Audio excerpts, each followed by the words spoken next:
Welcome to Dark Truth Stories. Before we dive into today's story, we have a humble request. Please consider subscribing to this new channel. Help us hit our first milestone of 1,000 subscribers. Your support will motivate us to keep bringing you more exclusive original cheating wife stories. And now let's get started with today's story. The neon lights flickered that night in the city like a dream spilling into someone's eyes. But in mine, there was only fog.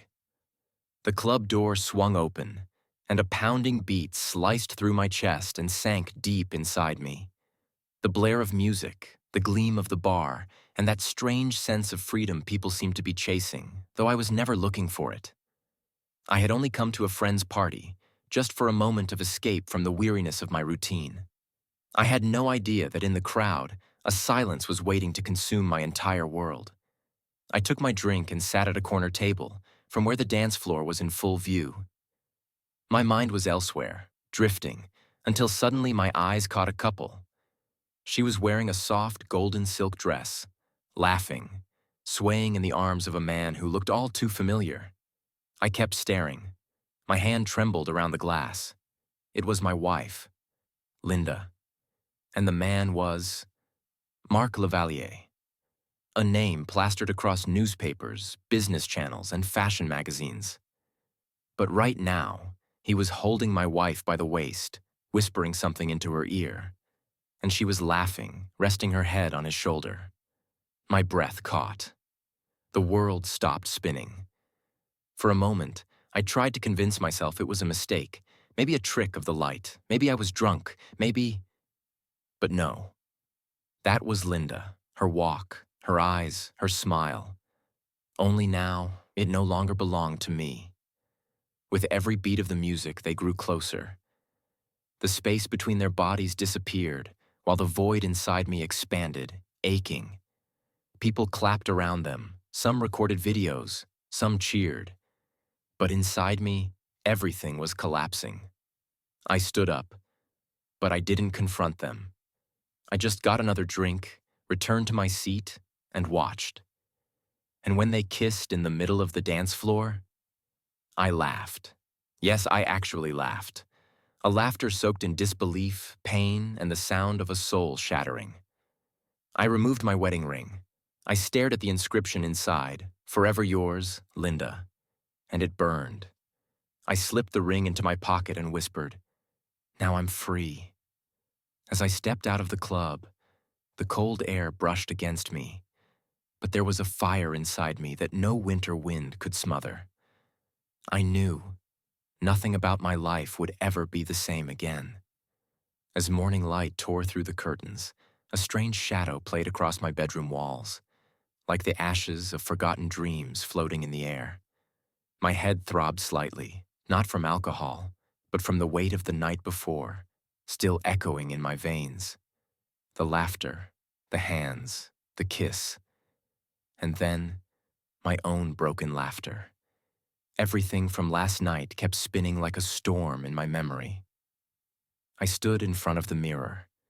There were slight bags under my eyes, but behind them, a fire had been lit, like a flame flickering in ruins. Linda hadn't come home. Maybe she thought I hadn't seen anything.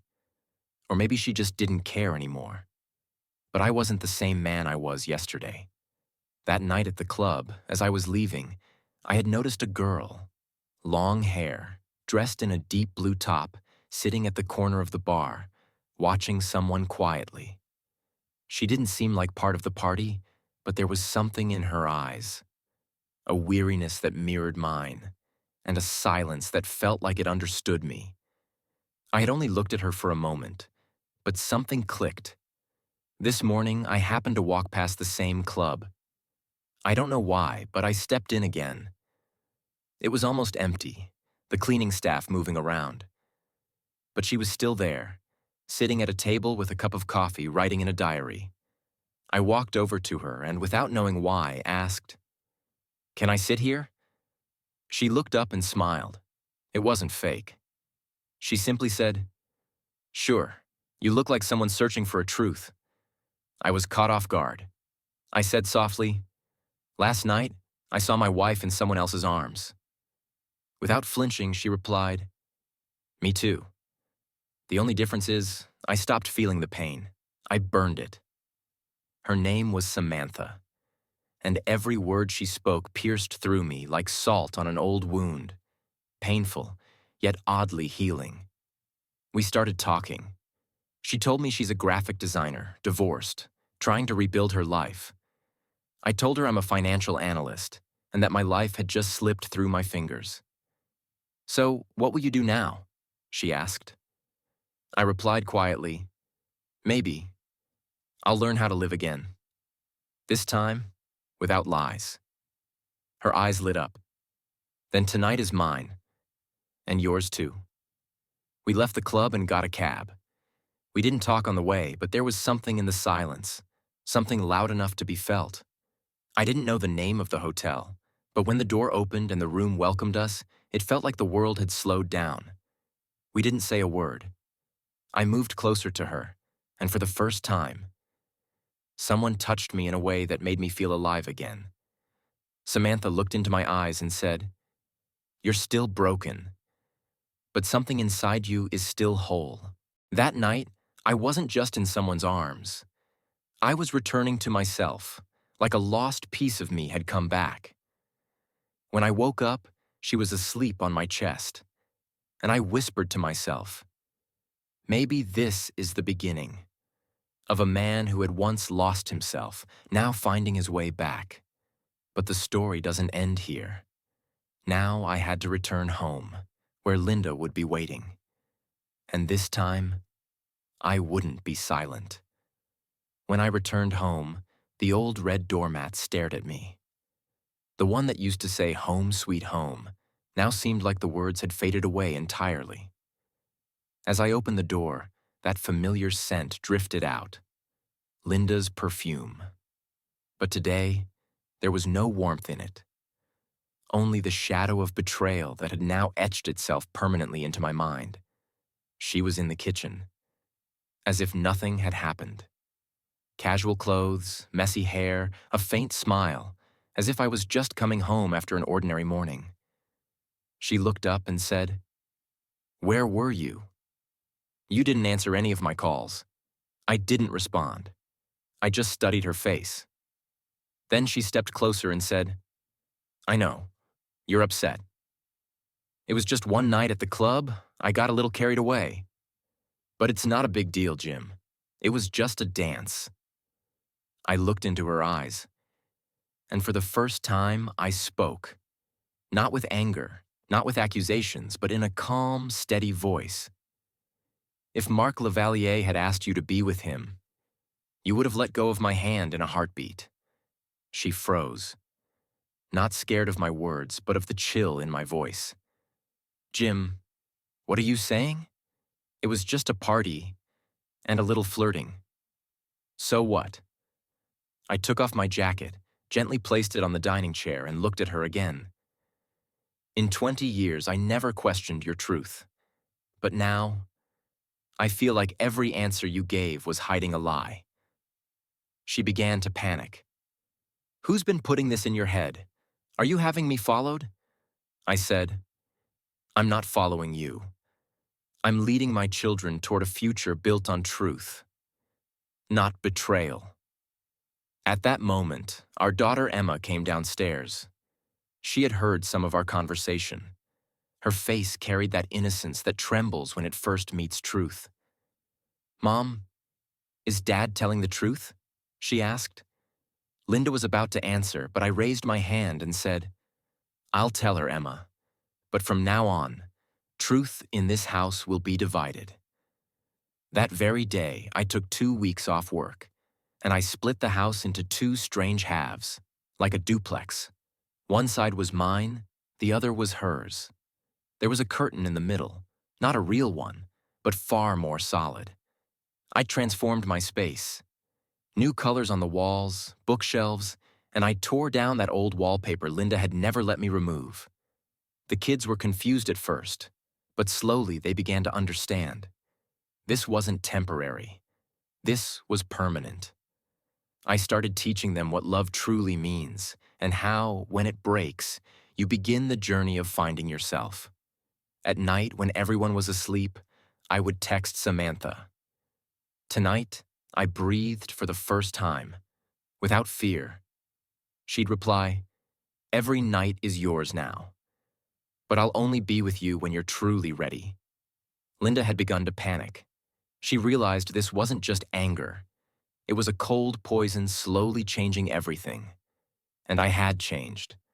I wasn't her husband anymore. I was her consequence. The fire inside me was no longer just simmering. It had taken form. My silence wasn't tolerance anymore. It was strategy. A carefully constructed plot. Linda thought I was slowly cooling off, but what she couldn't see was I no longer wanted just revenge. I wanted to end the entire game in which she had set my soul on fire. First, I collected copies of our bank accounts, joint property documents, and investment portfolios. I restructured everything under new names. My lawyer warned, "Your wife must not suspect anything, or she might set up legal roadblocks." So I did everything discreetly. Each change, every transfer, every move. Then it was time to introduce a new piece on the board. Andrew Killeen. He was the one Linda had a deep connection with beyond office politics. Andrew was the guy the company sent to lead investor field projects. He was also the reason Linda was so often busy with late-night work calls. With the help of a tech team, I had Linda's old phone cloned, creating a virtual device that mirrored every message, call, and WhatsApp chat in real time. And what I found wasn't just an affair. It was an organized conspiracy. Linda, Andrew, and the CEO, William Grant, were running a fake side business using the company's client list. William funded it, Andrew handled the clients, and Linda used her connections to build their network. All of it happening right under the company's nose, using its own resources. Now I had more than proof of infidelity. I had the foundation of full-scale corporate fraud. I anonymously contacted a financial investigation firm and sent them the full report. I didn't reveal my name, just the evidence and links. At first, they were skeptical. But when I followed up with voice recordings, bank logs, and internal emails, they had no choice but to take it seriously. Next up, Mark Lavalier. I didn't launch a personal attack. I simply sent an email to an old investigative reporter, one who had once attempted a sting operation on Mark. I included a small evidence pack, proof of Mark's drug connections, illegal dealings, and his habit of exploiting women. The reporter wanted ratings for his network. I just wanted peace for my soul. Within 2 weeks, the report dropped. Mark Lavalier, the billionaire behind the curtain of lust and lies. The whole city was shaken. Thousands of shares on social media, memes, debates. And Linda, she wasn't sipping her morning coffee anymore. She was scrolling through law firm websites. I still hadn't said a word to her, but she had understood everything. I had stepped into that part of her mind where even she couldn't look. And then, for the first time, I played something in our home. A video from our wedding anniversary. In it, Linda had said, "I vow to never even breathe for anyone but you." I projected that video onto the wall, late at night, while she sat alone in the kitchen. She stared at the screen, and from her eyes came the tears she had never allowed to fall before. But it was too late. I walked up to her, looked her straight in the eye, and said only one sentence. "I didn't take revenge. I simply held your truth up to the light. Now, you fight it." When the mask of a relationship is removed, what's left beneath? No face, no smile, no trust. Just a stranger you once gave everything to. That night, when I came home from work, the house was silent. The kind of silence that once brought peace, now carried a mournful echo bouncing off the walls. Linda was sitting in the living room. Old photo albums were open in front of her. Our wedding pictures, the kids' first day of school, our church's annual fast vigil, and one photo where I kissed her for the first time, the day she said, "Being with you is my greatest treasure." Now there were tears in her eyes and lines on her face. not from regret, but from a deepening emptiness. I stood silently at the doorway. She looked at me. Her lips trembled as tears rolled down. She whispered, "Jim, I know I ruined everything. I lost myself. I gave in to greed. I strayed." I didn't say a word. She stood, walked to me, and whispered, "But I'm nothing without you. Please, forgive me. I want to be that Linda again, the one who was yours." I looked at her slowly, like someone staring at a memory fading in smoke. And then I spoke, calmly.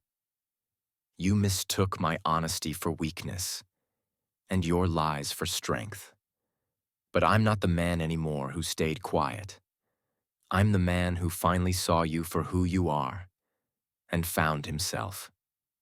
She tried to hold my hand, but I pulled back and said, "You want forgiveness, but forgiveness is given where there's a mistake. What you did was a calculated betrayal, and I'm not part of your conspiracy anymore." Linda broke down. "I hurt myself more than anyone. I know that now, but I truly want to change." I looked deep into her eyes, like measuring the depth of an ocean within them, and I said simply, "I've forgiven you, but I can't forget. And when memories turn into poison, a man cannot live in that poison anymore." She reached for me like she wanted to grab my shadow, but I stepped back, giving her exactly what she had taken from me: distance. That night, I didn't text Samantha. I just stared out the window of my room, thinking about how a relationship that was once my entire world had crashed into my walls and gone silent. The next morning, I called my lawyer. "I want to file for divorce." He asked, "Are you sure?" I said, "I'm not sure, but it's the truth now." I began talking to the kids gently. I didn't lie. I didn't want them to grow up in a delusion like I did. Linda had now become just a noise in the house. A voice that once meant something, now only an echo. She kept trying to stop me, to justify herself, but every word from her mouth now felt like a hollow door, one that would never open again. And me, for the first time, I felt peace. I embraced my soul in silence and made a promise to myself. My life from now on will only be for those who stand with my truth. And Samantha is the first among them. Filing for divorce felt like releasing a breath I didn't know I'd been holding. I didn't feel the pain of losing someone. What I felt was an odd, peaceful sense of reclaiming myself. Like a prisoner who had accepted the four walls of his cell as his world for years. Suddenly feeling the breeze from the outside for the first time. The courtroom paperwork wasn't just a legal formality. It was a documented confirmation of my soul's liberation. I packed a suitcase, some clothes, a box of old books, and the wooden cross that once sat on my bedside table, a gift from my mother. I hugged my children. Emma's face wore a silence that said too much but didn't know how to put it into words. She rested her head near my neck and whispered, "Dad, are we going to stay with you now?" I held her tight and whispered back, "We'll always be together, sweetheart. But now we'll live with truth, not among lies." Linda stood by the door, pale, eyes downcast, carrying a shame too heavy for words. I glanced at her. There was no hatred, no bitterness, only the understanding that there was nothing left worth holding on to. I left that house behind, but inside me, a new home had already been built. A home made of self-respect, truth, and the presence of the woman who saw me like I was a man again. Samantha wasn't a rebound. She was my companion in rediscovery. That day, I went to her house, a small wooden cottage that smelled like flowers. There were no paints on the walls, only stories. She opened the door, looked at me, and asked nothing. She simply took a deep breath and wrapped her arms around me. We stood there, no words, no promises, just a touch that slowly melted every broken piece of me. That night, we had dinner together. simple homemade pasta and red wine. But for me, it felt like a celebration. I smiled, genuinely, after years. In the middle of our conversation, I asked her, "Aren't you afraid I might fall apart again?" She looked at me and said, "I don't love the broken parts of you.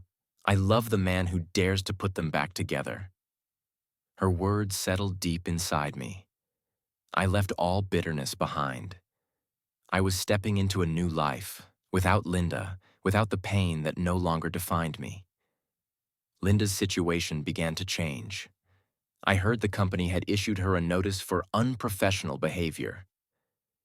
With the media reports surrounding Marc Lavalier, every name connected to him had started to rot in the mud. Andrew was suspended, and William Grant was now under legal investigation. Linda hadn't stepped outside the house in weeks. The kids told me she spent hours alone in her room, talking to no one. But I was no longer living in her shadow. I was living in my future. Samantha and I bought a small house on the edge of the city, near the ocean, where every morning began with the sound of waves and the scent of fresh coffee. I still went to work every day, but the evenings were mine, filled with Samantha, with video calls to Emma and Den, and with the peace I'd lost years ago. One evening, we sat by the shore. Samantha was holding my fingers. The sun was setting, and I was looking into her eyes. I said, "You know, I'm free now." She smiled softly and asked, "From what?" I replied, "Not from betrayal, but from the trust I gave to the wrong person." And in that moment, I knew this wasn't the end. It was a new beginning. For years, I had woken up to Linda's voice every morning. Now, all I heard was the ocean waves and Samantha's gentle smile waiting beside me. She'd add just a pinch of cinnamon to my coffee in my favorite mug and run her fingers through my hair, whispering, "You're no longer the man who was broken, Jim. You're the one who turned your scars into strength."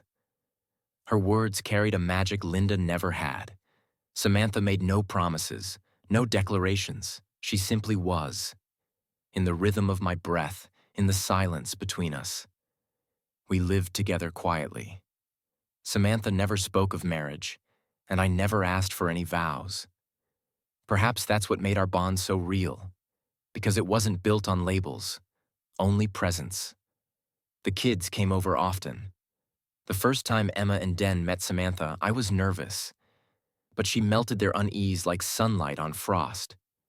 She asked them about their favorite music, looked through their school projects, baked them homemade cookies, and within minutes, it felt like they had known her for years.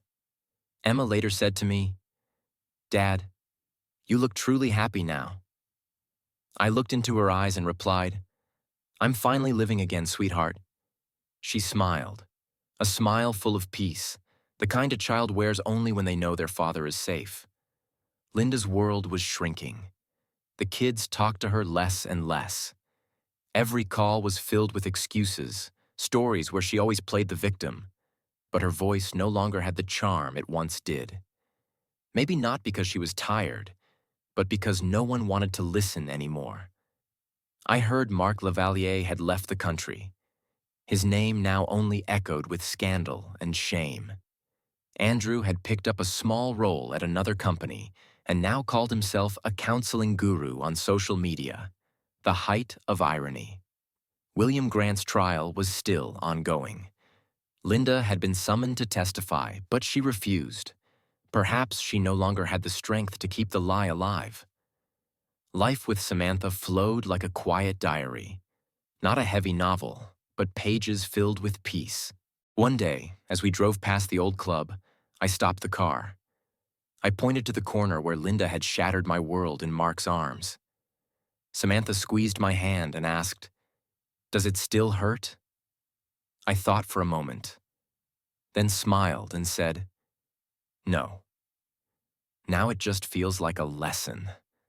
One life didn't write down for me, but made me live through." We drove on, like a river finally flowing to meet the ocean, leaving the past behind.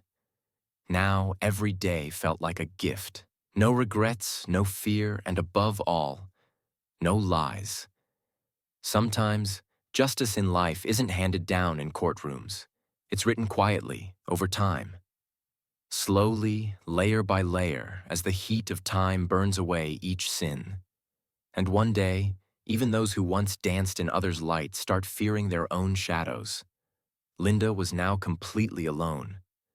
The social circle that once clinked glasses with her at fancy parties, posted empowered women photos on Instagram, was unraveling one by one.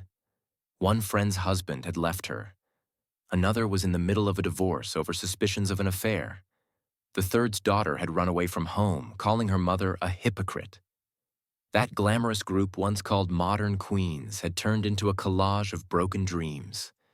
Karma was returning, without a banner, without a voice, just old hands holding letters of truth. Marc Lavalier's story was now public gossip. News channels were unraveling layers of his drug connections, fraud, and fake investment fronts. In one interview, his former manager said, "He never stayed loyal to any woman." That sentence must have echoed like a hammer in Linda's head. The man she destroyed a 20-year marriage for was now underground, and the man she left behind was living a life of honor and peace in someone else's world. I never cursed anyone, but sometimes silence screams louder than any cry, and the universe listens. Samantha and I volunteered every Sunday at a youth foundation. We'd paint with the children, tell stories, and teach life in a new language, where trust didn't break. It bloomed. One day, I was explaining the word home to a 7-year-old girl, and she asked, "Is home the place where mommy and daddy don't fight?" She pierced my soul with that question. I answered, "Home is where truth lives, and love doesn't need to prove itself. It just exists." The time spent with those children washed away the last splinters of pain in me. I no longer saw myself as just a husband or a father. I was a new man, one who had found a reason to smile even after shattering. Samantha looked at me, took my hand in hers, and softly said, "You've turned your pain into a temple, and you made space for me inside it. I'll belong to you forever because of that." Her eyes weren't filled with tears, just a glow only a true companion carries. Linda still ran between court dates. She'd call the kids sometimes, but those calls rarely lasted more than 2 minutes. One by one, things in the house were sold off. That fancy sofa she once sipped wine on with Mark, now listed at a discount on a secondhand website.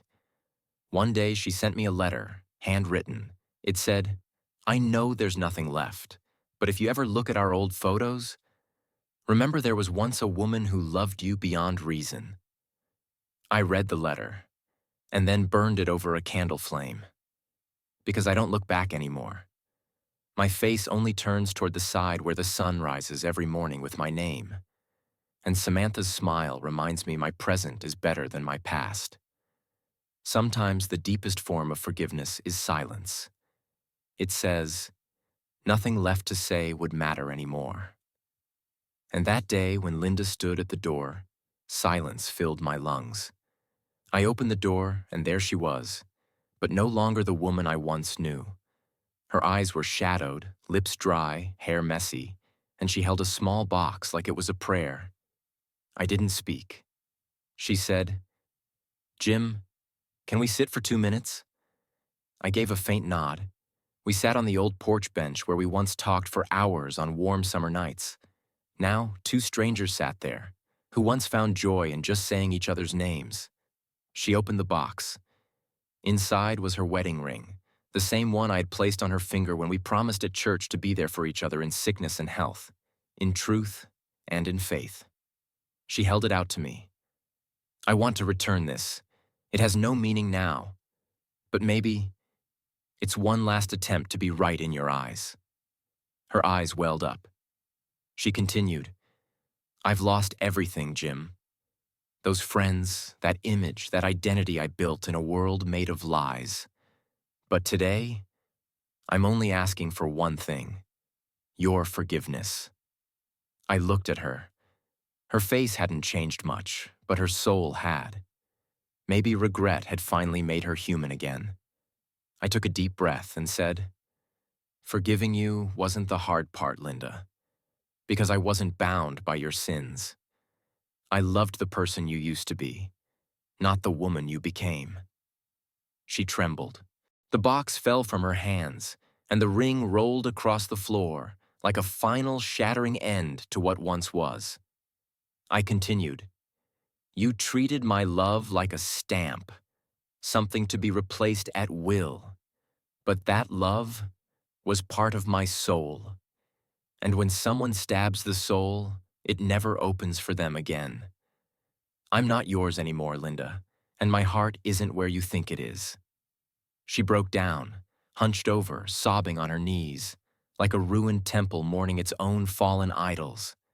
She whispered, "Samantha, do you love her more than you ever loved me?" I replied, "No, I love her the way I love myself, and that's the difference." She wiped her tears, turned, and slowly walked toward the gate. She looked back once, maybe for the last time. I didn't shut the door. I just stood there until her shadow disappeared from my eyes. That night, I went to Samantha. She sat waiting with her coffee. I rested my head in her lap and said, "Today, I finally let go of a relationship that only existed in name." She smiled and said, "Now you're completely mine." And in that moment, I felt like I was alive again. Not inside someone else, but inside myself. When ocean waves meet the morning sun, they don't just shimmer. They sing the music of a new beginning. My new home was built beside that melody. A white wooden cottage where the walls held only silence, and the breeze carried the scent of Samantha's presence. In my life now, loss, betrayal, or scars were no longer burdens. Each morning, sipping that first taste of coffee, I'd whisper to myself, "Jim, you're living for you now." And it wasn't just a phrase. It echoed in every breath that was finally free, every heartbeat that now moved with trust. Samantha was my morning and my evening. She wasn't in my routine. She was in my awareness. We laughed together, wrote together, sat in silence together. Some days we said nothing at all, and yet we found each other completely. The kids visited often. Emma shared her college stories. Den no longer feared losing to me in games. And when they both called Samantha Mom for the first time, my eyes welled up, not from pain, but from witnessing a new world being built from broken pieces. I didn't keep up with Linda, but sometimes I'd see her name in a city paper, in seminar listings or verdict summaries. But her name no longer triggered anything in me. She was just a page I'd read and moved on from. Samantha and I often sat on a bench by the sea, the one I built with my own hands. A small brass plaque on it read, "For those who broke and then bloomed." One evening, with waves kissing our feet and the sunset painting gold across the sky, Samantha asked me, "If you had to go through it all again, if life gave you the same pain, would you still choose this path?" I looked into her eyes, saw the reflection of my entire life, and smiled. If it leads to you at the end, then yes, I'd break all over again. And that's when I realized my story wasn't ending. It had simply reached the page where pain had made room for peace, and regret had given way to gratitude. The man who once saw his broken dreams buried in the dark corner of a nightclub was now building a new world in the light of the sea. I was finally free, not just from betrayal, but from the trust I once gave to the wrong hands. And now, a question for all of you. If one day you were betrayed by the person closest to you, would you only walk away from the relationship? Or would you lose yourself too? Could you choose yourself again, like Jim did? Tell me in the comments. Have you ever gone through something like this? Or do you think you could? The end.